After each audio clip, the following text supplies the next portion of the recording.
dati ring colonel ng Armed Forces of the Philippines na si Gringo Onasan na naglunsad din ng ilang mga kudeta laban sa administrasyon ni Pangulong Cory Aquino ang korupsyon.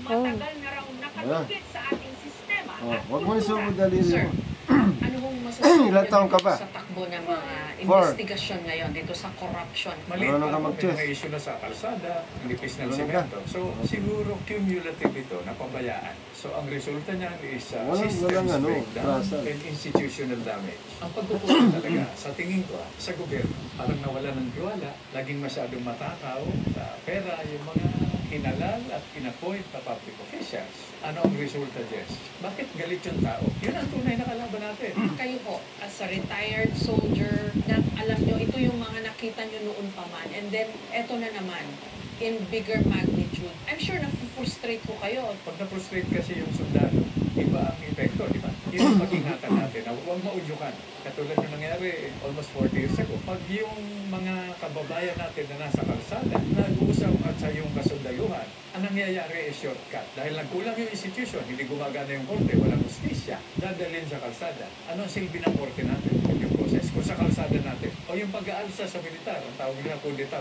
Hindi may kakailang marami ang naiinip sa bagal ng usad ng investigasyon. Yung ICI, closed door po. Tapos yung investigation sa Senado is suspended. Hindi natin alam kung saan papunta. So a lot of people are enraged that nothing is moving. Do you think the situation is ripe now for a destabilization I'm not in plot? a position to make an assessment because I need more information.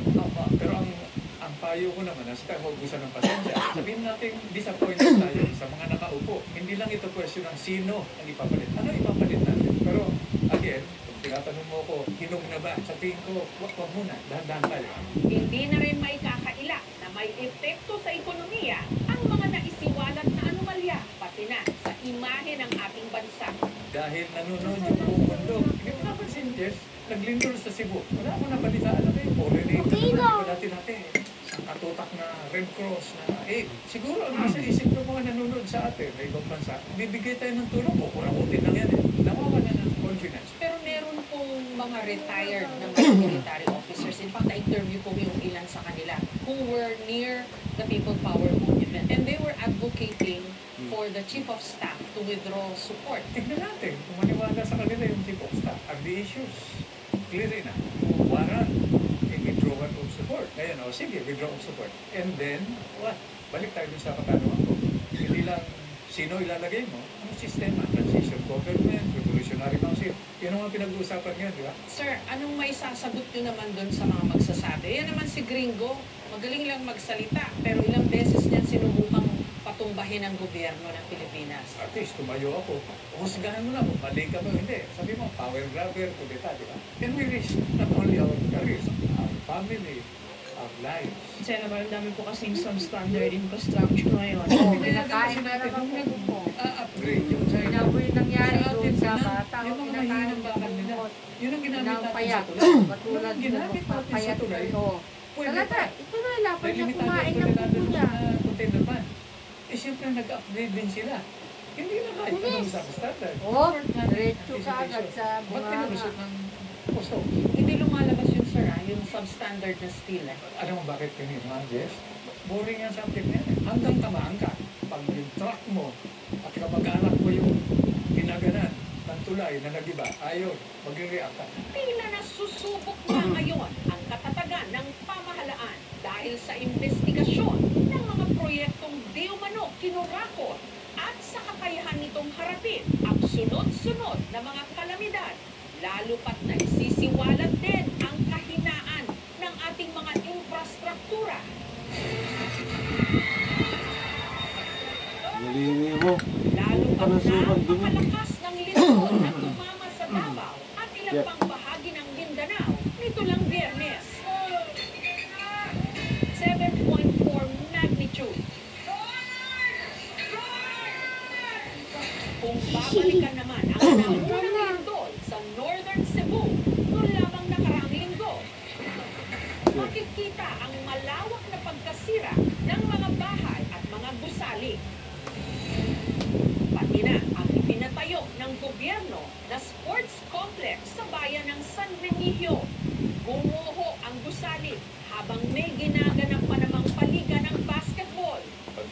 ng unang lindol, di manig pa ulit. Kaya Yeah, auto ko. Ang konkretong pader sa itaas na bahagi ng exit door na diba? Habang ang malalaking tipak ng simento at mga bakal sa pader at bagsakan sa mga naglalabas ang Baka tao. support. Yung official yan. Gusto kainin ko nito. 6 ang nasawi sa insidente. Kabilang ang protecting agent ng Bureau of Fire Protection na si Alier Vincent, Official yan eh. ng guro Official. na si Tracy. Ano yun? Meron siguro dapat talagang dun, sir. Dahil Kunin mas mo yun. nangyari. Tapos sabi pa nila na Hirapan nga ako evacuation mababakas. safe place daw po yun. Sabi pa niya noon na 8:30 lang, aalis na ako. Ikinis niya po ako, tsaka yung anak namin. Sabi niya, bukas, gigisi ako ng maaga. Kasi paghahanda ko yung anak natin ng ulam. Hindi na raw natupad pa ni Alier Vincent ang kanyang pangako. Isa kasi siya sa mga natabunan ng buho. Check yan o, open check. Napaka-bigat na po kasi. Laluin mo kasi. Ano sa kanya sa likod, blood loss. Kaya kumakain ng gulay. Nagsigawan kami, sir. Tapos, hindi talaga namin matanggap, sir.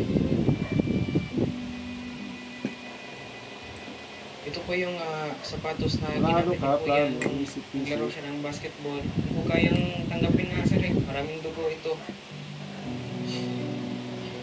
At saka yung pictures.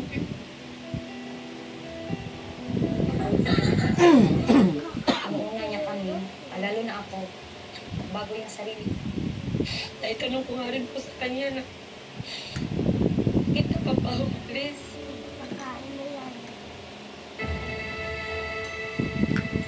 Isa pa sa mga nasawi sa pagbuho ng sports complex. Ang referee sa paliga ng basketball nung tumama ang lindol. Si Jude anak ni Naagapito at Di ato nga gabi, sir, nagulat ni nga mo pauli, wa man mauli. Munta ang aking asawa sa jeep, sir. Akong kasubay. Iputos pa siya ang akong bata sa ano. Bag. Nag-apply dito, mapagin na ako siya maili kay kuwan mangiya, kuwan na pirat ba yan ang ba. Pero ang iya yun po mo yun, kumuka gawad sa silitang ako, kumilakaw mo kudayang ko kay sakit ng tayo ang lugar. Anong na, kuwan man ang pagpupagod na ang complex, kuwan sa designer. Parang ang engineer ba, o ang nakakuha sa pundo rin ang trabaho, pwede na yung pisoho. ang San Remio Sports Complex and Evacuation Center. Pinondohan ang hindi bababa ng 80 million pesos para sa Phase 1 at Phase 2 ng proyekto. Tinuri ng isang structural engineer mula sa University of San Carlos ang gumuhong sports complex. Sa tingin ko, ang pinaka-primary na cause ng collapse yung wall is yung lack of lateral stability ng wall. No? Medyo manipis talaga kasi ang maganda sana dyan, yung nakakulong niya, dapat naka-extend siya sa bottom ng butras. No? Pero ang nangyari dito is yung pinakakulong is hanggang sa doon lang na level sa roof beam. Kung natumbasan na yung wall doon sa labas, medyo mas minimal siguro yung casualty. At saka makikita natin na biyak siya kasi parang hindi nalagyan ng hustong dowel ito. Ito dapat ang bakal is tawid siya mula sa segment na to. Dito naman sa labas, makikita natin na yung bakal ng beam, hindi siya naka-properly anchor doon sa column. Bagamat sadyang malakas ang lindol na tumama sa Northern Cebu, hindi rin garantiya na kakayanin ng mga gusali ang pagyanig ng lupa. Pero ayon kay Engineer Gitamundo, may mga istrukturang dapat kinakaya ang partikular na magnitude ng lindol. Sa kaso ng San Remio Sports Complex and Evacuation Center, dapat kinaya raw nito ang hanggang magnitude 8 na lindol. Pero sa nangyaring trahedya o 6.9 magnitude na lindol, hindi ito umubra. Sa tingin ko, talaga merong substandard na hindi na sagot yung mga provision ng structural code. Yung subo dali rin kasi. Tsaka sa provision to stabilize the non-structural elements. Kaya dapat yung structure talaga hindi siya mapopullapse even for moment magnitude 8 and above. So subject to note that one, no? We are having great expectations sana sa mga projects na ganito. Dapat ito sana is matibay siya, no? Hindi siya, say we are using taxpayers' money, Milyon talaga yun. Sinubukan ng aming team na kuhanan ng pahayag ang kontraktor ng sports complex, ang Gonzolado Construction and Development Corporation. Pero tumanggi sila. The infrastructures are supposed to save lives. It should be able to withstand those calamities. Samantala, dahil din sa nangyaring lindol sa Cebu, ang dalampasigan sa San Remillo, nagbago ang tukong rupiya o forma ng lupa. Medyo extensive yung nangyaring liquefaction, bumaba yung mga lupa. Dahil sa ang lugar ay malambot, yung water level ay pupunta sa lupa. So nagkaroon talaga ng subsidence. Dahil dito, payo ng mga eksperto, huwag magtayo basta-basta ng mga estruktura malapit sa dagat o bahagi ng tubig o alinmang tubigan. Milyones din ang pinsala ng lindol sa pagkasira ng Tambungon Integrated School. Malaki mga bitak-bitak, so hindi na siya maaaring pasukan ng tao kasi delikado. Pati ang itinatayo pa lang na activity center ng eskwelahan, hindi rin nakaligtas. Excited kaming lahat na matapos ito, pero yun nga, tumating yung earthquake, hindi talaga siya nagamit. Yung mga engineers, mostly ang sabi nila, yung lahat ng buildings ito, yung 15 buildings is for demolition po. Hindi po siya safe for occupancy po. Ang kalapit na Argawanon Integrated School naman, suspendido pa rin ang pasok. Sana ang government natin ay magbigay ng pondo para ma-rehabilitate ang mga classrooms. Parang ang daming major reset ang kailangan natin sa bansang to. Major talaga. Ang hirap pala natin. Inurahan pa yung flood control. Nakakainis talaga. Yun na, huwag tayo maubusan ng pasensya dahil pag nag-usap yung sundalo at yung nagrarally, ang tawag doon, critical mass. May sasabog. Yun ang iwasan natin. Wala man ritong Tinklawan, DDS. Minsan all Filipino effort. Pag corruption ang pinag-usapan, mahirap ka kahit na political color mo. Sooner or later, tatamaan. Kapag gusali o tulay ang bumagsak, kaya pa nating itayo. Pero kapag tiwala na ng publiko sa gobyerno ang nayanin, at tuluyang bumuho, hindi tayo mananahimik, hindi tayo magtatago. Dahil tungkulin nating maningil ng gobyernong para sa tao at hindi yung nakamamatay ng tao. Dapat dinigit mo. Ang pinaka-tinututukang taunang Halloween special ng Sambayanan. Sana ngayon, pelikula at malapit na natin itong mapanood. Handog ng GMA Pictures at GMA Public Affairs na Dito mo ilagay, check. pasilip sa KMJS. Kasi subo ka ng subo sa daliri mo eh. Hindi. Dapat dito, dapat ilagay. Check nga, hindi. Ito eh, Kaya support ka nun, no? patay ang kinakain. Buhay naman tayo lahat. Ang kinakabahan. Isa lang.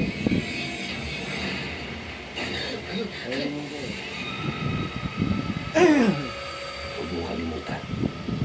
Yan ang gusto mong mangyari. Yung kalaban.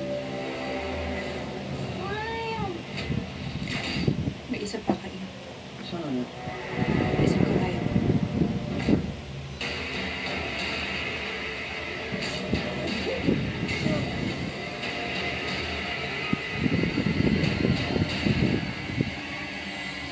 Kapag nagpapakita daw si Pochong, may mamamatay. Jesus Christ is dead. Sila dito talaga. Mata-mata ng pusa ka.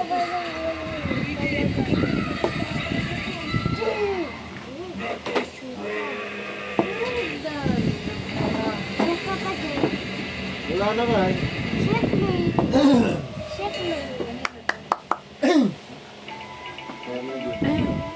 Marami sa ating mga ulam hindi kompleto kung wala ang gulay na ito.